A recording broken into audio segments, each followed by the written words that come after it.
Welcome back. Welcome to the last video of this series of 3 about transformer theory. I'm excited that you're here and you stuck with us up until now, so we don't have much left here. So last video, we left it at basically what I got on the screen, what I have on the screen. So we got some exciting current flowing, which is kind of low. This counter EMF is here. We also have a source voltage. This is the primary side. We got exciting flux flowing through the core, and we have this secondary voltage. So now let's look at what happens when we add a load and possibly more load. So I'm going to change the color here just to make it pronounced. So here's our load, whatever it's a light, it doesn't matter. I'm just going to say load. Now, as soon as I connect the wire here, what is the first thing to happen? We are going to have current flow. And that is going to be our secondary current, whatever that is. We're just talking conceptually here.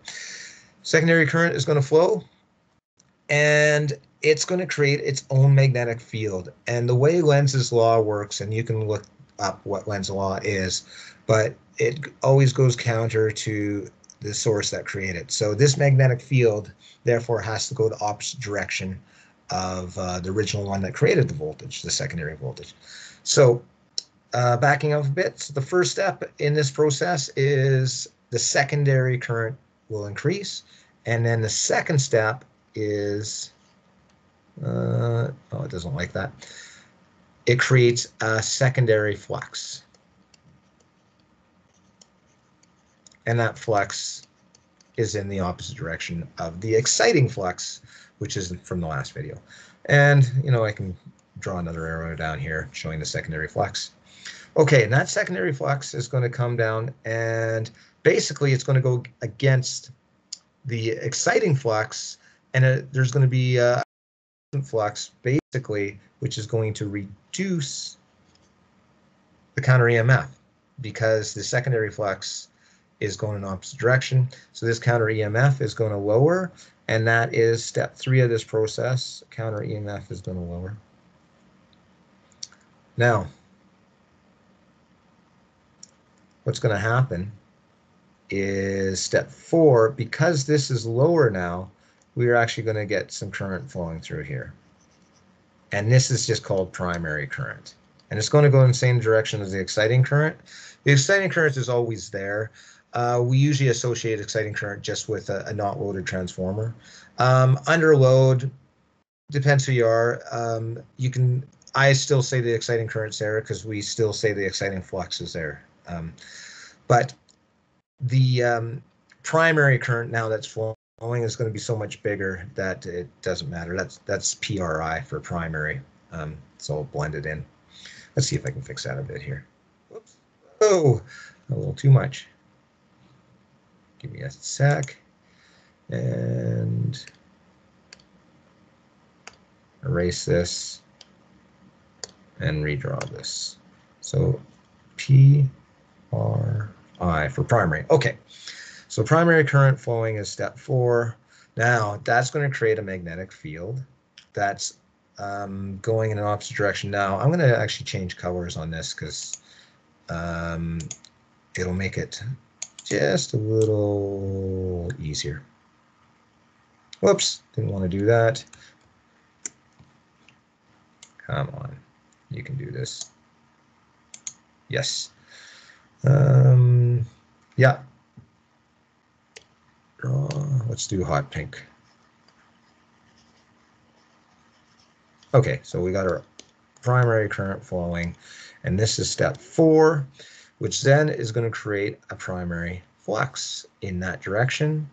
Step 5, primary flux.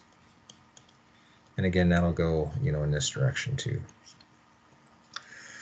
What's going to happen now is, so this primary current creating this primary flux, which is going, and it's going to only raise until basically the secondary flux. And those are basically going to cancel each other out. And then you're left with step 6, which is a resultant flux, which is basically, and let's change the color again on that. Oh, come on. I got to do it this way. So what color can we do here? Where's blue? There we go. Light blue. So step 6 is going to be the resultant flux. And I'm pointing at the exciting flux because that's basically what's going to happen when the primary flux and the secondary flux are basically going in opposite directions. They're going to cancel each other out, and then we're left with just the exciting flux again, which in this case we can call a resultant flux, which is step 6. And that's basically where the transformer is going to sit, and this light's going to burn brightly, and here we go. Now, if I was to add, let's say, more load, so I'm going to add another light in parallel here, which is adding more load, what's going to happen? The same process all over again. So the secondary current is going to go up even more. The secondary flux is going to go up even more, which is going to reduce this counter EMF from where it was, which will then allow more primary current, which is step 4 here, which will allow more primary flux. Those fluxes will battle it out, and then you're left with the resultant flux. So we have a few takeaways here.